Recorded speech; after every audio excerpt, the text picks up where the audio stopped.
ରୁଭୁଗୀତା ପ୍ରଥମ ଅଧ୍ୟାୟ ଓଡ଼ିଆ ଅନୁବାଦ ଶ୍ରୀ ଗୁରୁମୂର୍ତ୍ତି କହିଲେ, ହେ ପଦ୍ମସମ୍ଭବ ବ୍ରହ୍ମା, ମୁଁ ଏବେ ପୁଣି ସେଇ ଜ୍ଞାନ କହିବି, ଯାହାଦ୍ୱାରା ସମସ୍ତ ଲୋକ ସଂସାର ବନ୍ଧନରୁ ମୁକ୍ତ ହୁଅନ୍ତି। ହେ ବିଧାତା, ପୂର୍ବେ ନିଦାଘ ନାମକ ଋଷି ରୁଭୁ ନାମକ ମହାଜ୍ଞାନୀ ସଦ୍‌ଗୁରୁଙ୍କୁ ପ୍ରଶ୍ନ କରିଥିଲେ ଓ ସେଇ କଥାକୁ ଏବେ ତୁମକୁ କହୁଛି। ଓ ନିଦାଘ କହିଲେ, ହେ ସଦ୍‌ଗୁରୁ, ଦୟାକରି ଆତ୍ମା ଓ ଅନାତ୍ମାର ବିବେକ କହନ୍ତୁ, ଯାହାଦ୍ୱାରା ମୁଁ ସଂସାର ସମୁଦ୍ରକୁ ସହଜରେ ପାର ହୋଇପାରିବି। ରୁଭୁ କହିଲେ, ବ୍ରହ୍ମ ସେଇଠି ଯେଉଁଠି ସମସ୍ତ କଥା ବାଣୀ ସମାପ୍ତ ହୁଏ ଓ ଗୁରୁ ସେଇଠି ଯେଉଁଠି ସମସ୍ତ ଚିନ୍ତା ସମାପ୍ତ ହୁଏ। ସେ ସମସ୍ତ କାରଣ ଓ କାର୍ଯ୍ୟର ଆତ୍ମା ହୋଇଥିଲେ ମଧ୍ୟ କାରଣ କାର୍ଯ୍ୟ ରୂପରେ ସେ ସମସ୍ତ ସଂକଳ୍ପରୁ ମୁକ୍ତ। ସମସ୍ତ ନାଦର ରୂପ ଶିବ ଶୁଭ ଅଟେ। ସେ ଶୁଦ୍ଧ ଚେତନା ଏବଂ ପରମ ଆନନ୍ଦ। ସେ ସମସ୍ତ ପ୍ରକାଶର ଆଧାର। ନାଦ ଓ ଆନନ୍ଦର ସ୍ୱରୂପ। ସେ ସମସ୍ତ ଅନୁଭବ ଓ ଧ୍ୟାନ ରୂପରେ। ସେ ସମସ୍ତ ନାଦ ଓ କଳା ରୂପରେ। ସେଇ ଅବିନାଶୀ ଆତ୍ମା ମୁଁ ଅଟେ। ତାହାରେ ଆତ୍ମା ଅନାତ୍ମାର କୌଣସି ଭେଦ ନାହିଁ। ସେ ଶାନ୍ତ ଅଶାନ୍ତ ରୂପରେ। ନାଦର ଅନ୍ତରେ ଥିବା ପ୍ରକାଶ। ସେ ଅହଂ ବ୍ରହ୍ମାସ୍ମି ମହାବାକ୍ୟରୁ ମଧ୍ୟ ପରେ। ସେ ଶବ୍ଦ ରୂପରେ, ବାଣୀ ରୂପରେ, ଅର୍ଥ ରୂପରେ। ସେ କ୍ଷର ଅକ୍ଷରରୁ ମୁକ୍ତ। ସେ ଅଖଣ୍ଡ ଆନନ୍ଦ। କିନ୍ତୁ ମୁଁ ଆନନ୍ଦ, ଏହି ଭାବ ମଧ୍ୟ ନାହିଁ। ସେ ସମସ୍ତ ରୂପରେ ସ୍ୱଭାବ। ସେ ଆତ୍ମା ଶବ୍ଦରୁ ମଧ୍ୟ ପରେ, ସଚ୍ଚିଦାନନ୍ଦରୁ ମଧ୍ୟ ପରେ। ସେଇ ସନାତନ ଆତ୍ମା, ଯାହାକୁ ବର୍ଣ୍ଣନା କରିହେବ ନାହିଁ, ବେଦ ଯାହାକୁ ପହଞ୍ଚିପାରେ ନାହିଁ, ଯାହାର ବାହାରେ କିଛି ନାହିଁ, ଭିତରେ କିଛି ନାହିଁ। ସେଇ ଆତ୍ମା, ତାହାରେ ଶରୀର ନାହିଁ, ଜୀବ ନାହିଁ, ପଞ୍ଚଭୂତ ନାହିଁ, ନାମ ରୂପ ଭୋଗ ଭୋଗୀ କିଛି ନାହିଁ, ଗୁଣ ନାହିଁ, ନିର୍ଗୁଣ ମଧ୍ୟ ନାହିଁ, ଶ୍ରବଣ ମନ ମଧ୍ୟ ନାହିଁ, ଗୁରୁ ଶିଷ୍ୟ ଦେବ ଦାନବ ଧର୍ମ ଅଧର୍ମ କିଛି ନାହିଁ, କାଳ ମନ୍ତ୍ର ବିଦ୍ୟା କିଛି ନାହିଁ, ଦେଖୁଥିବା ଦେଖାଯାଉଥିବା ଦେଖିବା ସବୁ ନାହିଁ।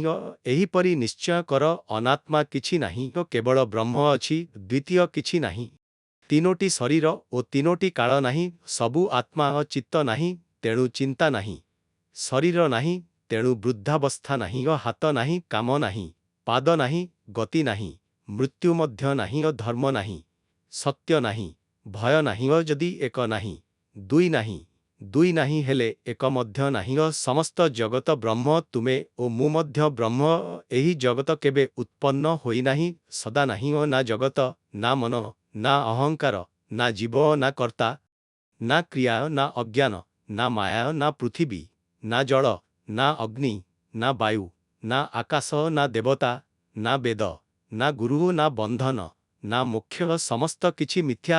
ଏହା ନିଶ୍ଚୟ କରର ପରବର୍ତ୍ତୀ ଅଂଶ। ନିଦାଘର ପ୍ରଶ୍ନ। ଏହା ଶୁଣି ନିଦାଘଙ୍କର ସନ୍ଦେହ ହେଲା। ସେ ପଚାରିଲେ, ହେ ସ୍ୱାମୀ, ଏହି ପ୍ରକାର ଜ୍ଞାନରୁ କୌଣସି ଫଳ ମିଳୁନାହିଁ ବୋଲି ମୋର ମନେ ହେଉଛି।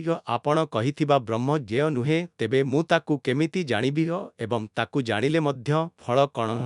ରୁଭୁଙ୍କ ଉତ୍ତର, ହେ ନିଦାଘ, ତୁମ କଥା ସଠିକ୍, ତଥାପି ବ୍ରହ୍ମ ତିନି ପ୍ରକାର ସଗୁଣ ବ୍ରହ୍ମ, ନିର୍ଗୁଣ ବ୍ରହ୍ମ, ତାହାରୁ ମଧ୍ୟ ପରେ ତୃତୀୟ। ପ୍ରଥମଟି ତ୍ୟାଜ୍ୟ, ଦ୍ୱିତୀୟଟି ମୋକ୍ଷ ଇଚ୍ଛୁକଙ୍କ ପାଇଁ ଗ୍ରହଣୀୟ, ତୃତୀୟଟି ଯେଉଁଠି ତ୍ୟାଗ ଗ୍ରହଣ ଦୁଇଟି ନାହିଁ, ସେଇ ସର୍ବୋଚ୍ଚ।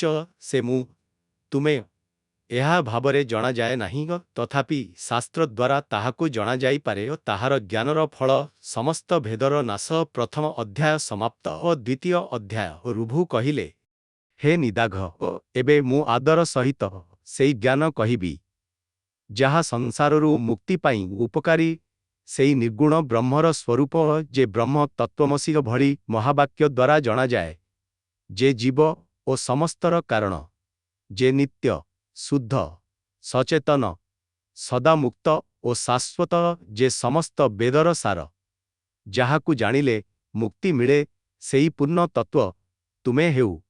ହେ ନିର୍ମଳ, ତୁମେ ପରମାତ୍ମା, ତୁମେ ପରମ ଗୁରୁ, ତୁମେ ଆକାଶ ସ୍ୱରୂପ ଓ ସଦା ସାକ୍ଷୀରୁ ମଧ୍ୟ ପରେ।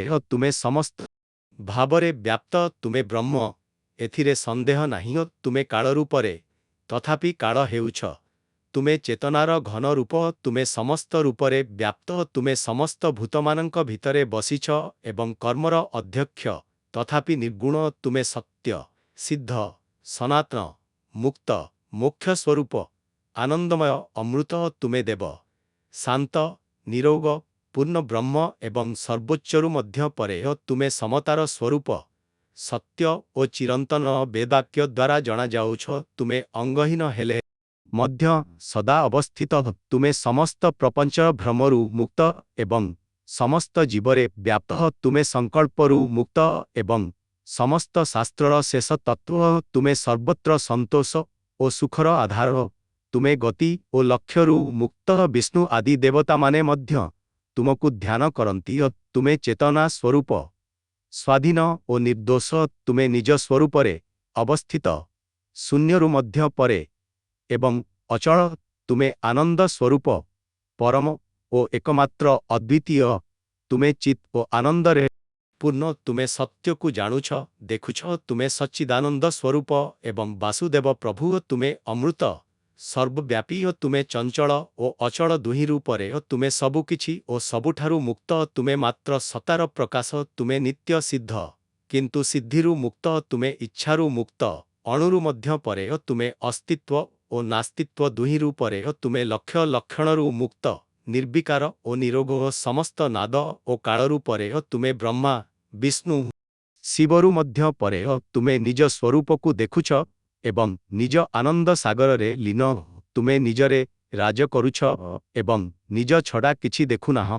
ତୁମେ ନିଜ ସ୍ୱରୂପରୁ କେବେ ବିଚଳିତ ହୁଅନାହଁ। ନିଶ୍ଚୟ କର ମୁଁ ସେଇ।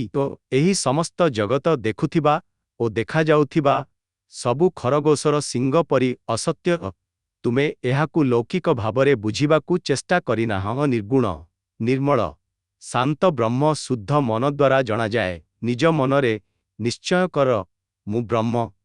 ଏହି ଶରୀର ନୁହେଁ। ଦେହ ଭାବର ବିବେଚନା ମୁଁ ଶରୀର। ଏହା ହିଁ ମନ।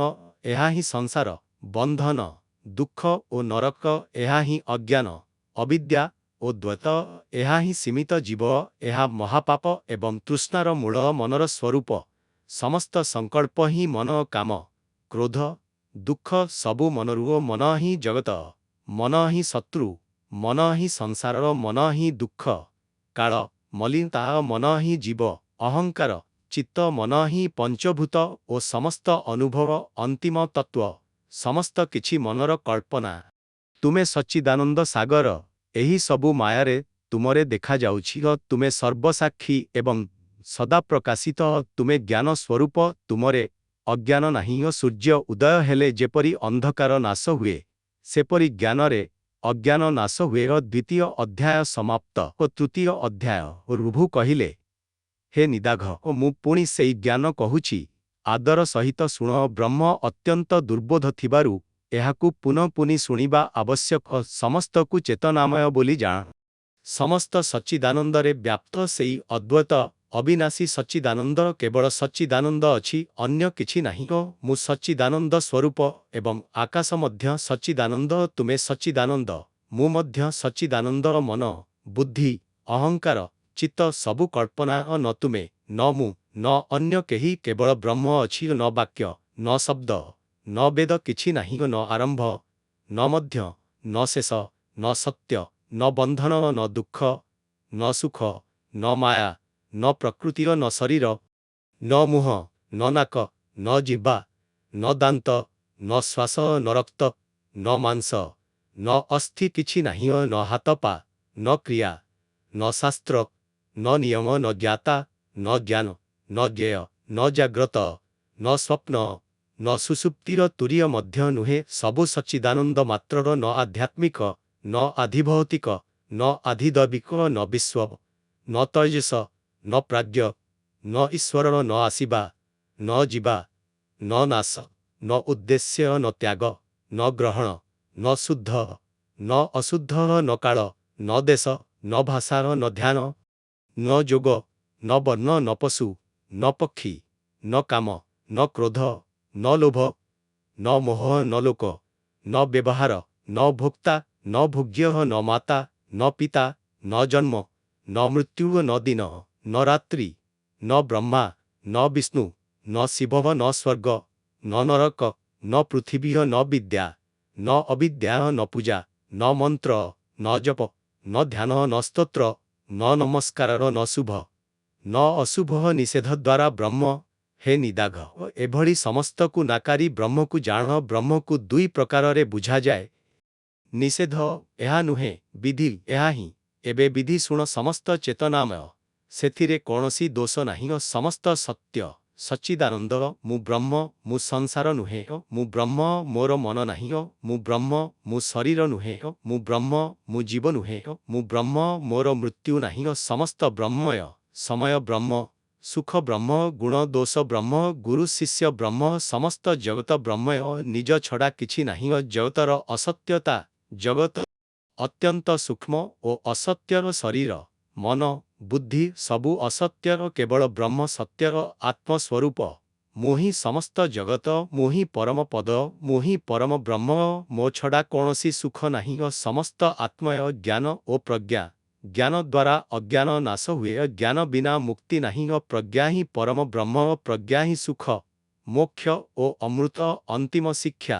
ଅଜ୍ଞାନ ଦୁଃଖର କାରଣ, ତେଣୁ ପ୍ରଜ୍ଞାକୁ ଧାରଣ କର। ଜୀବ ଅଜ୍ଞାନରେ ଅଛି, କିନ୍ତୁ ଆତ୍ମା ସାକ୍ଷୀ। ମୁଁ ଓ ତୁମେର ଏକତାରେ ସାକ୍ଷୀ ଆତ୍ମା ଜଣାଯାଏ। ଦ୍ରଷ୍ଟା ଓ ଦୃଶ୍ୟର ବିବେକ ଦ୍ୱାରା ପରମ ସୁଖ ପାଅ। ତୃତୀୟ ଅଧ୍ୟାୟ ସମାପ୍ତ। ଚତୁର୍ଥ ଅଧ୍ୟାୟ। ଋଭୁ କହିଲେ, ହେ ନିଦାଘ ମୁଁ ପୁଣି ସେହି ଜ୍ଞାନ କହୁଛି ଯାହା ଜାଗ୍ରତ, ସ୍ୱପ୍ନ ଆଦି ଅବସ୍ଥାରୁ ଭିନ୍ନ। ସେହି ତୁରୀୟ ବ୍ରହ୍ମ ସ୍ୱରୂପକୁ ଜାଣିଲେ ତୁମେ ଅଶୁଭ ସଂସାରରୁ ମୁକ୍ତ ହେବ। ଯେପରି ମକଡ଼ି ନିଜରୁ ସୂତା ବାହାର କରେ ଏବଂ ପୁଣି ସେଥିରେ ଲୀନ ହୁଏ, ସେପରି ଜୀବ ଜାଗ୍ରତ ଓ ସ୍ୱପ୍ନରେ ଯାଇ ଆସୁଥାଏ। ଜାଗ୍ରତ ଅବସ୍ଥା ଚକ୍ଷୁରେ ଅଛି, ସ୍ୱପ୍ନ କଣ୍ଠରେ ଥାଏ, ସୁଷୁପ୍ତି ହୃଦୟରେ ଅଛି ଏବଂ ତୁରୀୟ ମୁଣ୍ଡରେ ବସିଥାଏ। ଯାହାଠାରୁ ମନ ଓ ବାକ୍ୟ ଫେରିଯାଏ, ପହଞ୍ଚିପାରେ ନାହିଁ। ସେହି ଆନନ୍ଦକୁ ଜାଣି ଜ୍ଞାନୀ ମୁକ୍ତ ହୁଏ। ସର୍ବବ୍ୟାପୀ ଆତ୍ମାକୁ ଦୁଧରେ ଘିଅ ମିଶିଥିବା ପରି ଜାଣ। ଆତ୍ମଜ୍ଞାନ ହେଉଛି ତପସ୍ୟାର ମୂଳ। ସେହି ହେଉଛି ବ୍ରହ୍ମ ଓ ଉପନିଷଦର ସାର। ନିଦାଘର ପ୍ରଶ୍ନ। ଏହା ଶୁଣି ନିଦାଘ ସନ୍ଦେହରେ ପଡ଼ି ଶାନ୍ତ ମନେ ଗୁରୁଙ୍କୁ ପଚାରିଲେ, ହେ ଭଗବନ୍, ପୂର୍ବରୁ ଆପଣ କହିଥିଲେ ଯେ ବ୍ରହ୍ମ ଆନନ୍ଦ ସ୍ୱରୂପ, ଏବେ ଜୀବକୁ ଆନନ୍ଦମୟ କହୁଛନ୍ତି। ଏହା କିପରି? ଯଦି ଜୀବକୁ ଆନନ୍ଦମୟ କୁହାଯାଏ, ତଥାପି ସେହିକୁ ତ୍ୟାଗ କରିବା ଯୋଗ୍ୟ କୁହାଯାଏ, ତେବେ ସେ ବ୍ରହ୍ମ ହେବ ନାହିଁ। ଜୀବ ବାକ୍ୟ ଓ ମନରେ ଗୋଚର ନୁହେଁ, କିନ୍ତୁ ଆନନ୍ଦକୁ ଜ୍ଞେୟ କୁହାଯାଏ। ଏହା କିପରି? ଋଭୁଙ୍କ ଉତ୍ତର। ଋଭୁ ହସି କହିଲେ, ଜୀବ ଶବ୍ଦ ଦ୍ୱାରା ଯାହା କୁହାଯାଏ, ସେ ବ୍ରହ୍ମ ଯାହା ବାକ୍ୟ ଓ ମନରେ ଗୋଚର ନୁହେଁ। ମୋକ୍ଷ ଅବସ୍ଥାରେ ଜୀବ ବ୍ରହ୍ମ ହୋଇଯାଏ। ମୋ କଥାରେ କୌଣସି ବିରୋଧ ନାହିଁ। ଭଲଭାବେ ବିଚାର କର।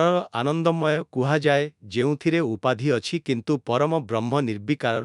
ତେଣୁ ପଞ୍ଚମ କୋଶକୁ ଛାଡ଼ି ଯାହା ନିର୍ଗୁଣ ବ୍ରହ୍ମ, ସେହିକୁ ଜାଣ। ସଚ୍ଚିଦାନନ୍ଦ ସ୍ୱରୂପ ବ୍ରହ୍ମକୁ ଜ୍ଞେୟ ଭାବରେ ଗ୍ରହଣ କରାଯାଏ। ଚାରି ଅବସ୍ଥା। ଏବେ ଶୁଣ। ଜାଗ୍ରତ, ସ୍ୱପ୍ନ, ସୁଷୁପ୍ତି ଓ ତୁରୀୟ।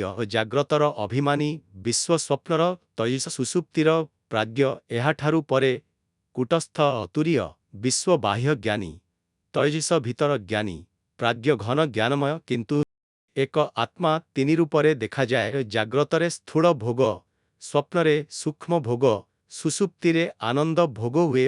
ଯେ ଏହାକୁ ଜାଣେ, ସେ ଭୋଗ କରିଥିଲେ ମଧ୍ୟ ବନ୍ଧନରେ ପଡ଼େ ନାହିଁ। ସୃଷ୍ଟି ବିଷୟରେ କେହି କହନ୍ତି ସୃଷ୍ଟି ପ୍ରାଣରୁ, କେହି କହନ୍ତି ସ୍ୱପ୍ନମୟ, କେହି କହନ୍ତି ଇଚ୍ଛାରୁ, କେହି କହନ୍ତି କାଳରୁ ଓ କେହି କହନ୍ତି ଭୋଗ ପାଇଁ, କେହି କହନ୍ତି ଲୀଳା ପାଇଁ। କିନ୍ତୁ ଯେ ଦେବତା ସମ୍ପୂର୍ଣ୍ଣ, ତାଙ୍କର କୌଣସି ଇଚ୍ଛା ନାହିଁ। ତୁରୀୟ ସ୍ୱରୂପ।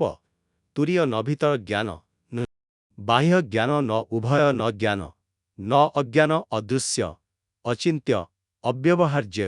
ସେହି ଶାନ୍ତ ଶିବ ଅଦ୍ୱୈତ ବ୍ରହ୍ମ। ଏହାକୁ ଜାଣିବା ଆବଶ୍ୟକ, ନହେଲେ ମୁକ୍ତି ନାହିଁ। ମାୟା ଓ ଜଗତ, ଜୀବ ଅନାଦି ମାୟାରେ ସୂତିଛି। ଯେତେବେଳେ ଜାଗେ, ସେ ଅଜନ୍ମା ଅଦ୍ୱୈତ ବ୍ରହ୍ମକୁ ଜାଣେ। ଜଗତ ମାୟା ମାତ୍ର। ଉପଦେଶ ପରେ ଦ୍ୱୈତ ନାଶ ହୁଏ। ଅଦ୍ୱୈତ ବିଷୟରେ ଅଦ୍ୱୈତ କେବଳ ନିର୍ଗୁଣ ବ୍ରହ୍ମରେ ସିଦ୍ଧ। ଦ୍ୱୈତ ଚିତ୍ର, ଅଦ୍ୱୈତ ଚିତ୍ କାରଣରୁ ନାଶ ହୁଏ। ଯେପରି ଦୀପ ଆସିଲେ ଅନ୍ଧକାର ନାଶ ହୁଏ। ଶବ୍ଦ ଓ ବ୍ରହ୍ମ, ଅରୂପ ବ୍ରହ୍ମକୁ ଶବ୍ଦ ଦ୍ୱାରା କେବଳ ସୂଚିତ କରାଯାଏ, ପ୍ରକୃତରେ ବ୍ୟକ୍ତ କରାଯାଏ ନାହିଁ। ଗୁରୁ ଶିଷ୍ୟଙ୍କୁ ଲକ୍ଷଣ ଓ ଇଙ୍ଗିତ ଦ୍ୱାରା ସତ୍ୟ କୁହନ୍ତି। କୋଶ ଓ ଅବସ୍ଥା।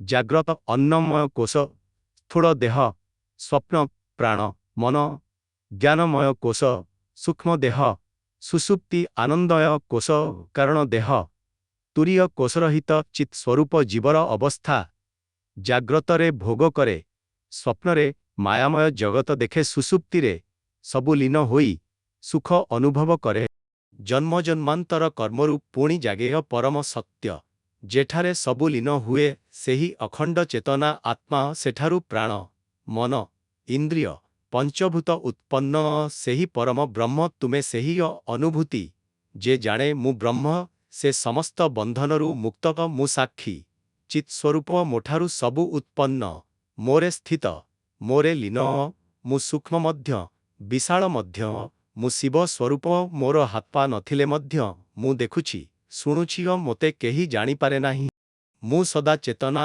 ପରମ ସ୍ଥିତି ନ ପାପ ନ ପୁଣ୍ୟ ନ ଜନ୍ମ ନ ମୃତ୍ୟୁ ନ ପଞ୍ଚଭୂତ ଏହାକୁ ଜାଣି ଶୁଦ୍ଧ ଅଦ୍ୱିତୀୟ ବ୍ରହ୍ମକୁ ପ୍ରାପ୍ତ ହୁଏ ସମାପନ ଏହା ଶୁଣି ନିଦାଘ ମୁଁ ବ୍ରହ୍ମ ବୋଲି ଜାଣି କୃତକୃତ୍ୟ ହେଲେ ଗୁରୁ କହିଲେ ତୁମେ ଧନ୍ୟ ଆଉ କିଛି ପଚାରିବାକୁ ଇଚ୍ଛା ଥାଏ କୁହ ସମାପନ ମନ୍ତ୍ର ଓଁ ତତ୍ସତ୍ ଚତୁର୍ଥ ଅଧ୍ୟାୟ ସମାପ୍ତ।